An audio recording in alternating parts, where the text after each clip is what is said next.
Hey guys, I just want to talk a little bit about what I'm going through spiritually, and just lately I've been like back and forth with my relationship with God. It's been like a tug of war, basically. Like when God said in His Word, says in His Word that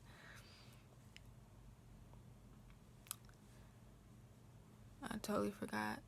That's how I know, like, I know the enemy is trying to like play with me right now, but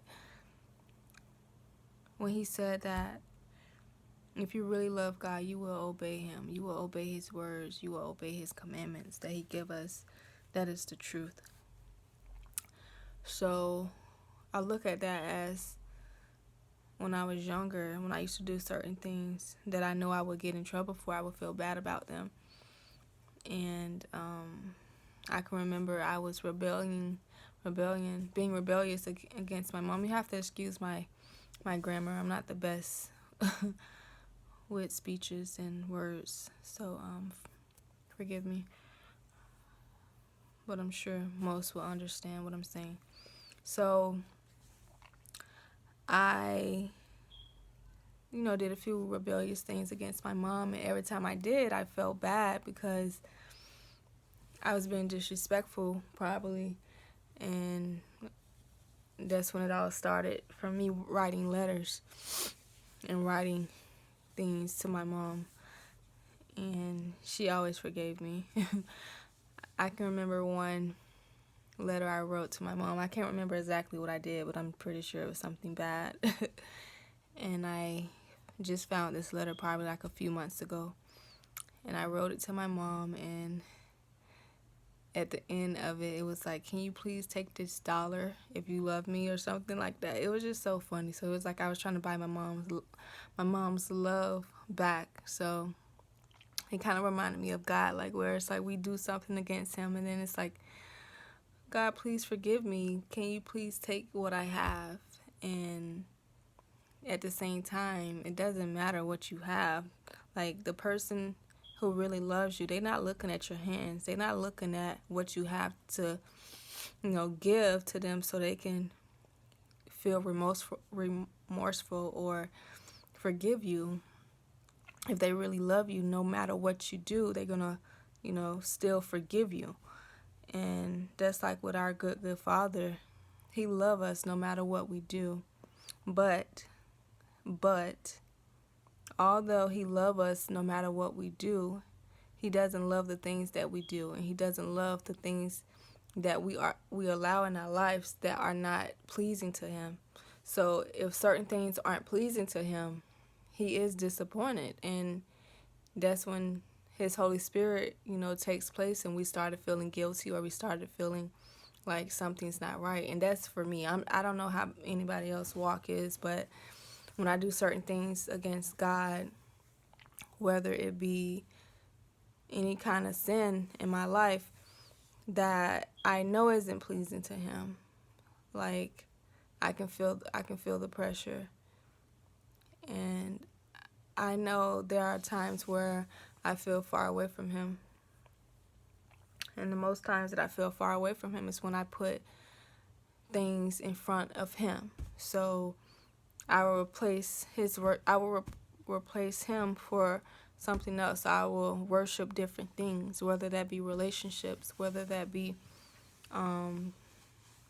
distractions, like whatever it may be in my life. I will replace those things. I will replace those things that I have, just just to be accepted, or just to be loved, or just to feel okay. And I remember like it was just like God would speak to you in a still small voice. It's the truth. And it was so quiet, and I was just pondering in my mind about certain things, and God just said, like, am I not enough? Like, am I not enough for you? Because I kept trying to get relationships, and not just like guy relationships, but people relationships, family relationships, just to make sure they are okay, or just to make sure that I'm doing something right so they can love me, or doing something right so they can be okay with me. And God was telling me, like, am I not enough for you to just give all your attention to me, for you to just place all your worries, all your concerns, all your struggles in my hands, like place them at my feet, place them here, because that was the reason Jesus died for you. He died for you. And I had to look at it as like, God really loves me. Like, he loves me so much that he sent Jesus to die for me. And I have to think about that many times. Like, wow, God, you love me. Like, me, Daquania. Like, you love me. You know how many things I did against you? You love me. Like, I broke all the 10 commandments. You love me. And that's why I say, Lord, I thank you for Jesus. I thank you for him. And I grew up as, I ain't gonna say that. I ain't gonna say as a Christian. I grew up in a Christian household, because that's where we get confused. Like, we think we're Christians because we grew up in a Christian households. And every person has to live up to their own souls. Like, everyone has to find or get their relationship with God for themselves. Like, no one can go to heaven for me. Like, no one can say, oh, I was good, or I did this, or I received Jesus into my life, so, you know, I got these people. You know what I'm saying? Like, it's like you go to a buffet, like, you know, I'm going to pay for all these people that's with me so we can just eat whatever we want. Like, that's not how it goes. So it's like you have to get your relationship together with Christ for yourselves. And without God, I just don't know where I would be. I lived a promiscuous lifestyle before, and I'm not ashamed to say what I have done, because I know I've been redeemed, and people from my past, they probably still think that I do the same things, but I really don't care, because I don't have to live up to no one's standards besides God. So if you bringing up my past, that means you're living in the past, and that means you have some things that you need to work on. And I'm speaking to anyone who, you know, have said things towards me or against me. Like, whatever I have done in my past that doesn't line up to who I am right now. You don't know what I do every day. No one knows what a person does every day. And that's why God says we look at the human. Like, we look at the humans. We can only see what humans do, you know, in a way far as if I see you out in public and you do something strange or weird, whatever, I can see what you did, but I can't see you behind a closed door. Unless you put a camera there, then that's different. But at the same time, even with that, like, God can see us. Like, he can see us internally. Like, he knows our hearts. He knows our thoughts. So therefore, if a person is bashing other people from their past or from what they did, look at your own heart. Look at what you have done to people. Look at what you have said against people. And that's what I can't stand, when a person just judges other people for any other reason. I mean, besides, and I'm speaking in different ways right now, because God tell us to judge, but I feel like in that sense,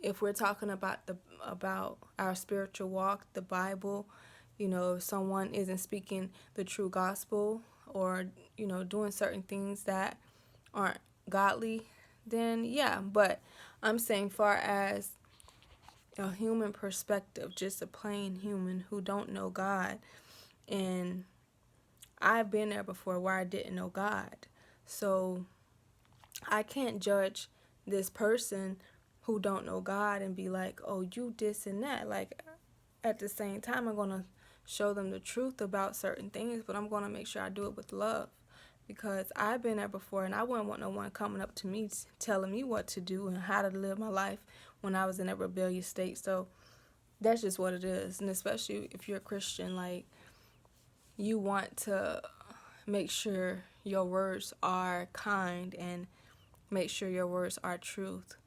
because I just seen something. It was weird. Like, I don't know. It was weird. I'm looking at something on TV, but it was weird. So, feels like I've been rambling a lot, just rambling with my words, but I just felt motivated to just make a video. I felt motivated, but at this moment, I don't have much to say. It's just that I just want my relationship right with God. I don't even know why I'm making this video, but I just feel like, man, we living in our last days. Like, I can just see it, like, rapidly. I can see things happening because I have on my spiritual eyes that God gave me. Like, he gave me these eyes for a reason. He give us things for a reason. That's why he said in his word, you have ears. Those who have ears, listen to my word. Like, listen to his word. And that's why, like, you gotta hear God's voice. You gotta hear him. And he don't yell at us. He don't come off aggressive. He come off loving. He come off beautiful and just calming and peaceful. And a lot of people think God is mad at them, but it's not even about being mad. Like, it's not even about him being mad at us. He just wants a relationship with the ones he created. And God don't need you. He don't need me. He created us. So he can, if God wanted to, this is how beautiful and perfect he is and just he is. If God wanted to just wipe out this whole generation, this rebellious generation, because this generation is very rebellious and they hate God. They don't love God. You can see all the things that's happening, but everything that's happening, we don't supposed to freak out and worry. But just know that it says this in his word. It says this in Revelations. You see all this technology, see all more killing. It's not gonna get cuter. So I don't know why, and I'm just finna keep it real. I don't know why all these preachers keep talking about living your best life now. Like, of course you're gonna, enjoy your family, enjoy, the things that God have placed in your life. Enjoy them, be grateful. But at the same time, let's place what's real. Like, let's put it in front of us. Like, this is reality. If you don't have your lives right with God, man, like, he can come anytime. Like, he can just show up like that, and then what? What can we do if God just say, cause like Jesus said, like in his word, like Jesus don't even know, like Jesus, and this is the only thing I can say that Jesus don't know, because it's in his word. Jesus don't even know when he's coming back to get us. It's when God tell him that he's ready for him to come and take his people. So that's just powerful. Like, although God is Jesus and Jesus is God, like, that's just what it is. It may sound confusing to, certain people who aren't believers, but that's just what it is. Jesus is God. God came down. God came down for us. God came down. Yes, Jesus was created. Jesus was formed in Mary's womb, but God came down to help us. So God and Jesus was like on the same team to save his people. In the beginning, God even told, I guess, in the beginning, in Genesis, when Jesus was saying, let us create man in our image. So He wanted to create us in his image. And honestly, a lot of people say, like, why did God create us?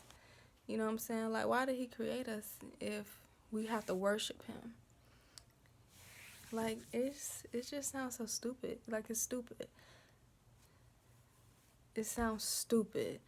For one, God created us because he loved us. He didn't create us to just worship him. Like, that's just not it. Yes, of course we're supposed to worship him in all we do, but we don't just worship God in praying. We don't just worship God and going to church. You know how you worship God? We're spirit and truth. So therefore, you can worship God in your relationships. You can worship God going down a road, driving, just talking, just thinking of him. You can worship God by serving. You can worship God by reading his word. You can worship God by just laying in your bed and just thinking of him and just being at peace that you know you have a right relationship with him. But at the same time, it's like, I just want my relationship right when he comes back. Like, that's just what it is. And I just know where I've been. I know I done lived it. I done lived all that partying and hanging out and all this stuff. Like, it's whack to me. It's whack. It's whack. And it's boring. It's boring. Give me something else. Give me something different. Get drunk, get wasted, sleeping around with different people. Give me something else, man. I'm tired of it. Tired of it. Y'all can have it, though. Just know that it comes consequences to every action that we do. Every action. When you sleep around, there are many things. You don't just, person just don't get pregnant. Like, there are diseases out there. And that's why God created relationships inside of marriage. For us to have a relationship under him, it's supposed to be a marriage. A lot of people don't even believe in marriages, but all these things that the world is trying to deny, God already set these standards. So it doesn't matter how far away people run from them. Like, we still gonna have to answer to him on judgment day. Like, every one of us, even myself. Like, everything that I did against him, everything that I said, every single word is freaking written down. It's counted. Every word that we say is counted. Like, just imagine it. Imagine how many words we say in a day. Imagine how many words we say in a year. I don't know, but I'm pretty sure it's a lot. So if everything is counted, you better be careful what you say to people. You better be careful what you say to people. And you better be careful what you say to God. Because I've been there. I think I was a young girl, and I just was being stupid. And I just cursed God. Like, I cursed him. And I don't even know why I did it. But I'm pretty sure he was just like, she knows no better. She knows no better. Forgive them for what they, forgive them for what, I forgot the scripture. Forgive them for what they don't know what they do. Something like that, when Jesus was on the cross and the thief man was,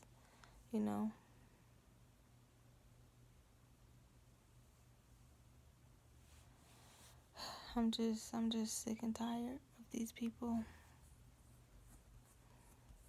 I love people, but I see they don't love God. They don't care. And I don't really care about your comments. Like, you can think I'm high, you can think I'm drunk, you can think whatever you want. I don't care. I just want my relationship right with him, and that's all that matters. As long as I'm living up to his standards. Whether if I have to get rid of relationships, whether if I have to get off social media, whatever it may be, I'm going to have to discipline myself.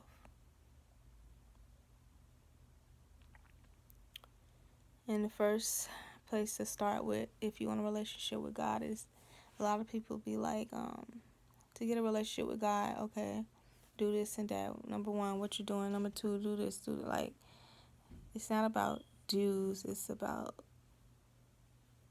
keeping yourself holy. Keeping yourself wholly set apart. Keeping yourself wholly set apart. Don't defile your body. Don't use your body for sexual sin. That's the main thing. Sexual sin is heavy in this world. Heavy. It's everywhere. TVs, magazines, Netflix. Netflix is the devil. Although I do like some of their shows that they put on there, like movies, faith and spiritual movies or whatever, some of them. But all this stuff is they promoting the devil. This is the devil's playground. So when you think you out here living your best life, you better be careful, because the devil is watching. And he's a roaring lion, looking for anyone who he may devour. Anyone. And you can't do nothing about it if you don't have God. And you think you got God because you live in this, spiritual life, and you see rainbows, you see flowers and trees and birds and all this kind of stuff. Like, you better get your life together with Jesus, because he's the only way to God. He's the only way that can branch a relationship. He's the only way that can seal it. Only way. Only way. He said, I am the way. Not one way, one of the ways, some ways, the way, the truth, the life. No one can come to the Father except by me, Jesus Christ. If that don't sit well with you, I don't know what to tell you, baby. I don't know what to tell you. God is everything to me. Jesus is real. There's nothing else to this life. Jesus is real. Get your lives together. I'm out.